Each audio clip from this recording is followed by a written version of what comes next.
Wilayah yang sekarang menjadi negara Italia telah dihuni oleh manusia sejak zaman prasejarah ribuan tahun yang lalu. Bukti-bukti arkeologis menunjukkan bahwa manusia sudah tinggal di Italia sejak zaman batu Paleolitikum yang dimulai sekitar 200.000 tahun yang lalu dan berlangsung hingga sekitar 10.000 tahun yang lalu.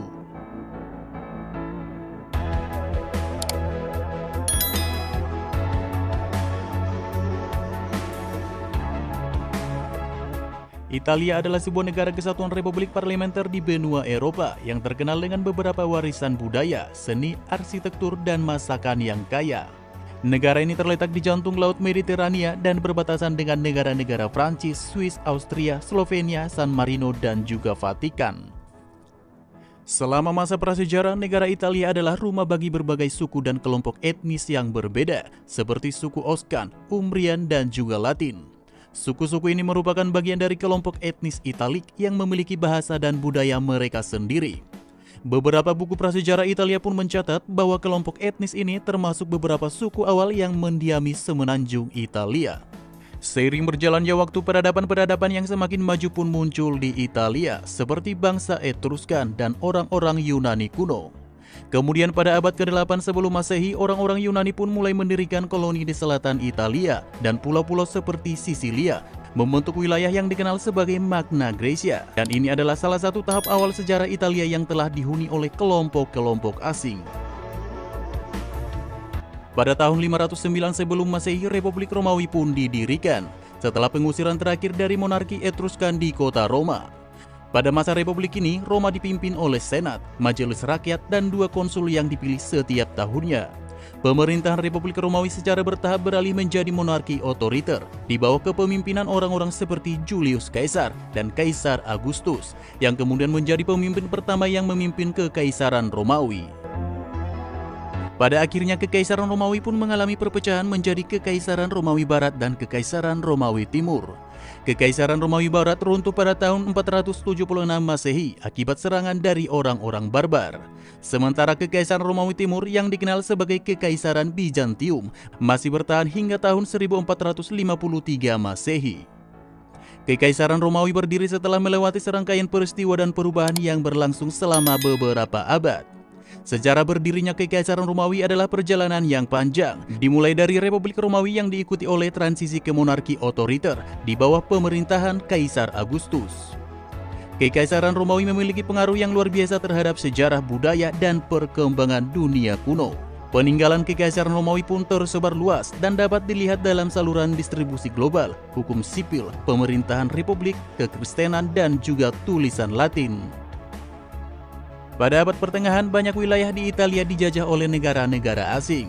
Dan selama periode ini, Italia tidak bersatu sebagai negara tunggal, tetapi terbagi menjadi banyak negara kota independen dan wilayah-wilayah kecil yang masih dikuasai oleh kerajaan-kerajaan asing. Setelah satu periode penjajahan yang paling signifikan adalah penjajahan oleh Kekaisaran Austria pada abad ke-18 dan awal abad ke-19.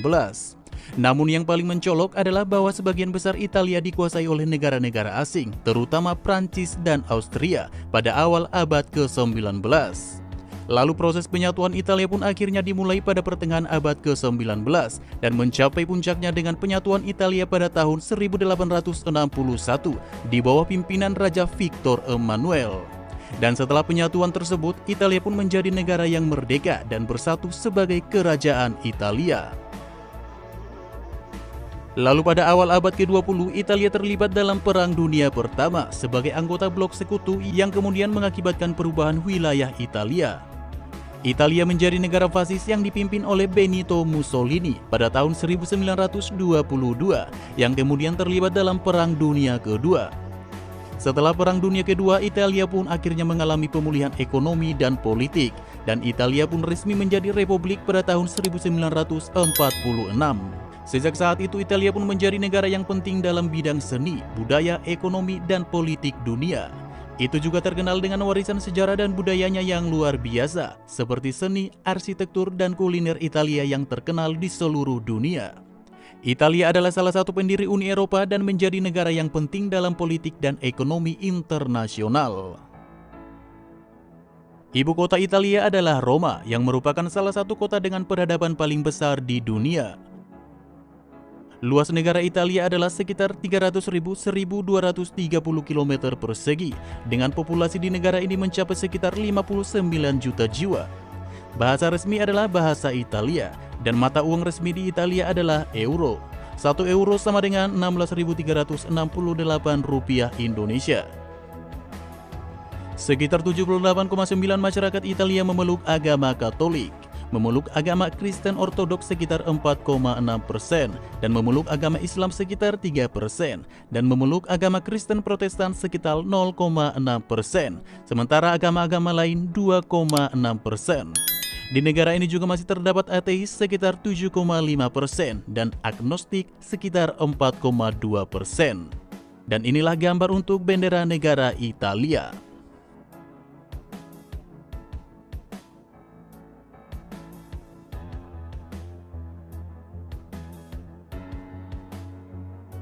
Orang Italia cenderung berbicara dengan gerakan tangan dan ekspresi muka yang menonjol. Jadi jangan kaget ketika kamu sedang berbicara dengan mereka dan mereka terlihat sangat ekspresif. Keramahan orang Italia adalah salah satu aspek yang memudahkan integrasi ke dalam budaya Italia. Orang Italia bisa merasa dekat dengan seseorang hanya dalam kurun waktu yang sangat singkat. Begitu mereka dekat dengan seseorang, orang Italia pun akan setia dan dapat dipercaya seumur hidup.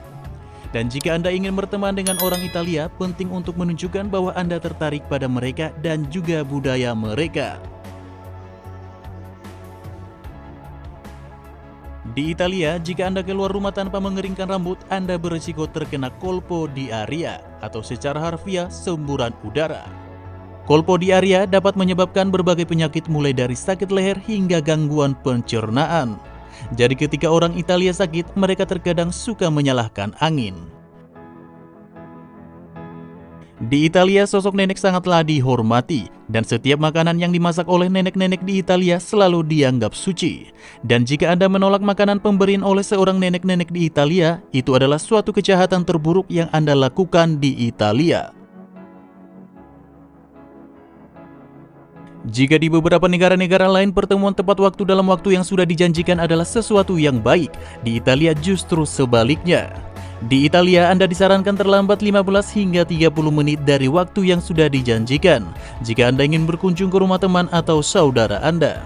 Dengan demikian, Anda telah memberikan mereka waktu luang untuk melakukan pengecekan terakhir rumah mereka saat akan menjamu Anda. Jika Anda mengemudi di Italia, penting untuk mewaspadai bahayanya dan mengemudi dengan aman. Mengemudi di Italia bisa berbahaya karena kemacetan ekstrim dan pendekatan pengemudi yang agresif. Antara lain penyebab utama kecelakaan di Italia adalah mengemudi terlalu cepat, tidak mematuhi lampu merah atau rambu jalan lainnya, serta mengemudi di bawah pengaruh alkohol. Selain itu, kebanyakan pengemudi di Italia tidak terbiasa berbagi jalan dengan pengendara sepeda dan pejalan kaki. Dan sebagai pejalan kaki, Anda harus sangat berhati-hati saat menyeberang jalan. Data mengenai situasi ketenagakerjaan kaum muda menunjukkan tren yang mengecewakan. Sekitar 21% generasi muda Italia masih menganggur dan menjadikan tingkat pengangguran kaum muda di negara ini merupakan yang tertinggi ketiga di Uni Eropa. Dalam hal ini juga wilayah selatan Italia mempunyai rekor negatif, khususnya di Sisilia, Calabria, dan Campania. Tingkat pengangguran kaum muda berkisar antara 34% hingga 43%. Pengangguran kebanyakan menimpa kaum muda dengan pendidikan rendah. Namun demikian, sebagian kaum muda yang sudah memiliki gelar sarjana pun masih banyak yang masih pengangguran di negara ini. Masa transisi dari sekolah ke dunia kerja disebut-sebut sebagai penyebab utama pengangguran kaum muda di Italia. Sistem pendidikan Italia disalahkan karena tidak mampu memberikan pengalaman kerja. Banyak siswa yang lulus dari pendidikan menengah di Italia memiliki kualifikasi yang berlebihan untuk pekerjaan yang tersedia bagi mereka, terutama di sektor manufaktur dan ekspor. Akibatnya banyak generasi muda yang terbatas pada pekerjaan sementara dan akhirnya menjadi pengangguran. Renaissance Italia adalah sebuah periode budaya dan intelektual yang paling terkenal dalam sejarah Italia, yang berlangsung sekitar abad 14 dan abad ke-17. Ini adalah masa kebangkitan seni, ilmu pengetahuan, sastra, dan pemikiran yang sangat signifikan di Italia, yang memiliki pengaruh besar pada perkembangan budaya dan intelektual Eropa. Renaissance Italia terkenal karena kebangkitan seni yang luar biasa. Seniman-seniman seperti Leonardo da Vinci, Michelangelo, Raphael, dan Botticelli menciptakan karya seni yang luar biasa dalam berbagai bidang, termasuk lukisan, patung, dan arsitektur. Mona Lisa dan David adalah beberapa contoh terkenal dari karya seni Renaissance Italia. Renaissance Italia memiliki dampak jangka panjang yang signifikan pada perkembangan budaya Eropa. Periode ini mengubah pandangan dunia Eropa dan memicu gerakan kebangkitan intelektual dan seni di seluruh benua.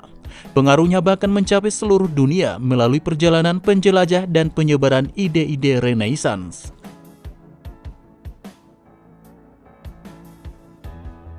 Universitas Bologna yang juga dikenal sebagai alma mater Studiorum adalah salah satu universitas tertua di dunia yang masih beroperasi hingga saat ini.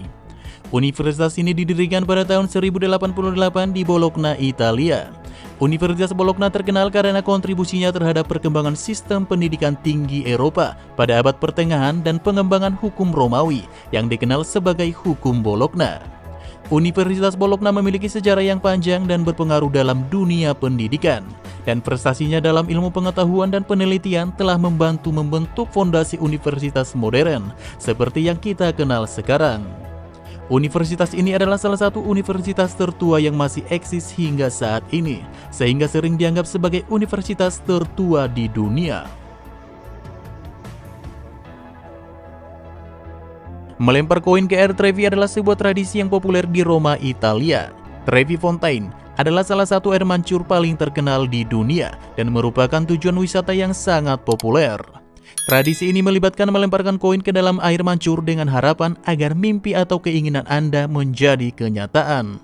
Tradisi ini biasanya melibatkan penggunaan koin euro. Saat melemparkan koin, gunakan tangan kanan Anda dan lemparkan koin melewati bahu kiri Anda ke air Trevi. Pizza adalah hidangan yang sangat terkenal dan merupakan salah satu ikon kuliner Italia yang paling dikenal di seluruh dunia. Dengan popularitasnya yang tak tertandingi, pizza telah menyebar ke seluruh dunia dan menjadi salah satu hidangan cepat saji yang paling disukai di banyak negara. Setiap negara mungkin memiliki variasi pizza mereka sendiri dengan topping khas sesuai dengan selera lokal, tetapi akar pizza yang sejati tetap berada di Italia.